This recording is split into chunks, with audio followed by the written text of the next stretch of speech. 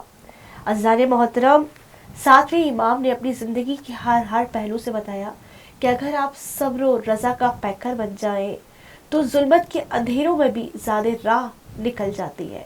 یہی وہ وجہ ہے کہ ہم ہر مشکل میں ساتویں امام کی تسبیح پڑھا کرتے ہیں، یعنی کہ وہ امام جنہوں نے ہر مشکل کو آسانی سے پر کر دیا، آج وہ ہمارے لیے باب الحوائج ہو گئے. اس کے ساتھ ساتھ ناظرین، اپنی مہربانی گرامی کا ہم بہت زیادہ ممنون متشکر ہیں، بہت شکر گزار ہیں کہ آپ نے وقت دیا اور آپ ہمارے پروگرام میں آتی ہیں، بہت خوبصورت گفتگو کرتی ہیں. تہہ دل سے ممنون متشکر. بہت شکریہ. السلام